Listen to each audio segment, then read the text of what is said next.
All right, what's going on, everybody? I hope this finds you well.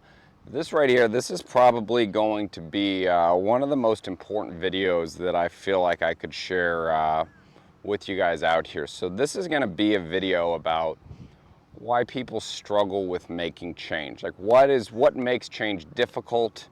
How can we get better at making change? What are some of the things that we need to take into making change? And truthfully, like, how do we actually really get better? So before we get into that, if you haven't checked out the last video that I did here on YouTube, that link will be down there below.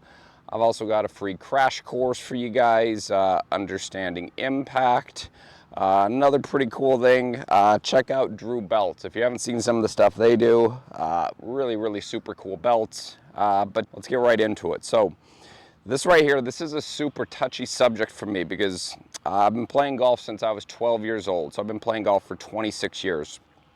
And if I'm being completely honest with everybody, I really probably didn't start making change in my own game up until about 3 years ago. And I think there's some specific reasons why. I would even say this. I would take this into a lot of my teaching and why players early on in my career didn't get better versus why they're getting better at this moment in time. And I'll tell you, the very first thing when it comes to making change, number one, you better have the mentality and you better be in a position to where you really actually want to make change. I can tell you this, I'm not going to stand here and lie and say that change is easy. Change is not easy.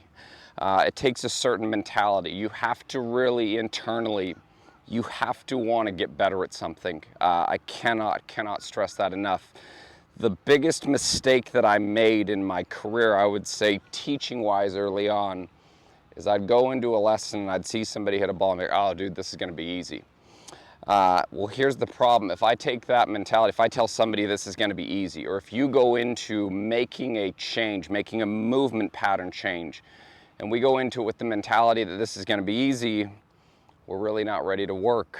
And then here's the biggest issue. If we go into it with the mentality of it's going to be easy, and then we're not successful at it, well, now what's going to happen when we have to face something that's really challenging? And then we look at it and we're like, well, it's really difficult. It was actually really difficult to make a change that was supposed to be easy.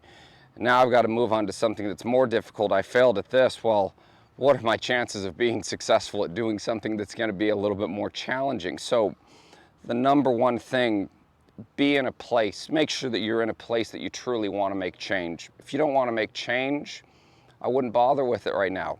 If you are truly a person that really wants to get better at something, get yourself into a mentality where you're ready to work, you're ready to put effort into it, because then we can start to go into actually what the process is of making change. So when I look at why players struggle with making change, I think if I use me as an example, the reason why I struggled with it so much, it wasn't because of the number of hours that I put in. It wasn't because of the number of golf balls that I hit.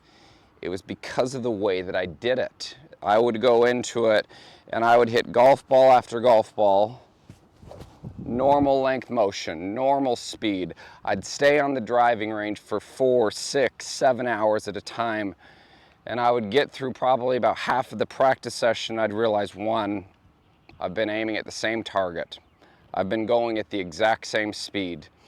Well, if we have any sort of hand-eye coordination skills, eventually the brain's going to figure out how to get a release pattern or a compensation of some sort to get the ball to that target.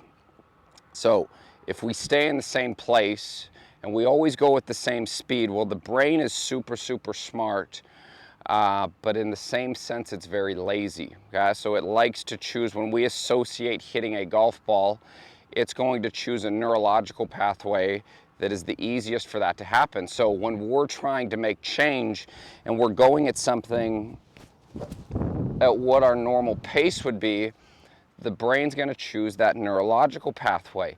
Then what we do as people is we add thoughts. We say, okay, well, I'm going to get the club face more square to here. Now I'm going to externally rotate the shoulder. Now I'm going to have the club coming down from the inside. I'm going to start it right and I'm going to draw it. And when we go at that same exact pace and all we do is think, now all we've done is we've added confusion. So when we add confusion while we're trying to make change, but we're going at the same pace, that's where people, and that's where, like, even myself included, it's like, this is impossible. So you've got to be able to, one, thoughts are not going to change everything. Being able to turn thoughts into feels, that's a different ball game right there, okay? Being able to copy a feel, that's a really important piece of it. Now, the next piece of it, once you know what the feel is, you know that it's working, now we've got to put ourselves in a position to where we have the ability to assess it and ensure that we're actually doing this right. What I would tell you, I know there's a lot of players out there that are like, well, I just don't like looking at my golf swing on video. It's ugly. It doesn't look the way that I want it to. I just don't want to look at it. Well, if you don't get into a position and you don't actually, if you're not able to analyze what you're doing, especially if you're doing a lot of this on your own time, if you don't analyze what's happening, how do we know if we're making change? That would be my biggest thing that I would say right there.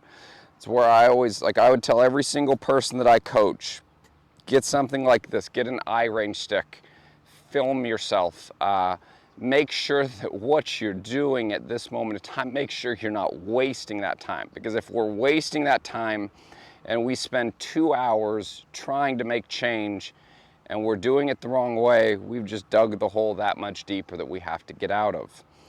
Ensure and make sure that what your feels are making change. Use a product like this. I can't stress that enough. Video yourself. Other places that I would say allow people to make change. Get in front of a mirror. This is another thing probably in every social media post, YouTube videos that I do, players that I coach. This is why I'm designing a product, which is a mirror. Mirror work is what allows us to connect our visual to what our feel is. Our goal with this is to get what we're seeing actually feel like what we're doing. A lot of times, I know a lot of you can relate to this. So we'd say, all right, let's get this feeling of this trail arm more externally rotated. Like this right here was a spot that I struggled with immensely for the first 20, 23, 24 years that I would play golf. Because I'd say, okay, this is externally rotated. I'd look at it on video and my arm's right here. This would be internal rotation. And I'd be like, well, I guess I just don't have the ability to be able to do it. Well, again, for me, I'm going at Mach 10 every time I'm hitting a golf ball. Well, this is what my brain associates hitting a ball with. This is internal rotation. I've done it for 20 plus years. This isn't going to be an easy change to get out of. So when we're going into this, we need to know and we need to practice. We need to do things like mirror work. We've got to be able to bring awareness to now what something feels like. Okay? Now we have paces as well that we can do things. So we all have what I would call, we have an internal awareness speed. If you think about this, how many times a day do you touch your nose, touch your chin, touch your shoulder, touch your hat? It's probably in the 4,000 time range per day. And this is just something that we never actually think about, but this is where we have our most heightened awareness, okay? This is what got me out of a putting issue that I had right here. It's like being able to figure out, all right, what pace would I touch my hat at? Well, that's going to be the pace that I'm going to start working my rehearsals in to feel. Like for me, if I use external rotation as an area that I struggled with, well, I'm going to go at this type of a pace and I'm going to feel what that's actually like. I'm going to video and see what it actually looks like. Then my first few swings, I might look like this. I might go at this type of a pace. All right, cool. I could feel that. That stayed externally rotated the whole time. Okay, so I'm going to be doing more things that are bringing awareness to how I'm trying to make the change. I'm checking it. I'm feeling it. This right here, this is probably my best piece of advice for every person out there watching this video. This took me 17 years of teaching to figure this out. Our most effective and our most efficient way of making change is very simple. It just takes discipline. We have to put ourselves in a position to where we can do more of the new and less of the old. If we access more of the old and less of the new, we're going to stay the same. If we put ourselves into a position to where we can access more of the new and less of the old, that is how change is made right there, guys. So even when you're going out on the golf course, and how I would explain this and refer to this is, I would, if I could go back in time right now, I would change my ratio of balls that I hit versus swings that I made. I would probably make 5 to 10 practice swings in slow motion work, feeling what it is that I'm trying to change right there. Change the ratio up. This is how you can go out on the golf course and you can still have more of the new and less of the old. If you have 5 practice swings on the course, and I'm not saying once it's your turn to go up and hit, stay there for 3 minutes and make practice swings while other dudes are hitting, you can be there creating rehearsals. Again, put yourself in a position to do more of the new and less of the old. The more that we have the ability to do that, the more simplistic change is going to happen. Not simplistic, but the more effective changes, the more effectively we're going to see that change make place. If we stay in a place where it's easier to access our old neurological pathways, we're going to stay the same. So I would challenge every person that's doing this. Give yourself 1 week, give yourself 1 month. Make more rehearsals than actual golf balls you hit. Spend more time in front of a mirror. Analyze yourself more than what you used to, even if you don't like the way that your golf swing looks. Like, these are things that are going to give you the ability to make change. Be in a place mentally that you're ready to start to work and you're ready to start to make the change. That is where we have the ability to create this. So I'll leave you with that. The ball is in your court. Are you ready to make change, or do you want to stay the same? So if you guys have any questions or you have any comments, leave those down below. I hope this video helps out. I hope it hits home for a lot of you like it hit home for me. And here's to making change.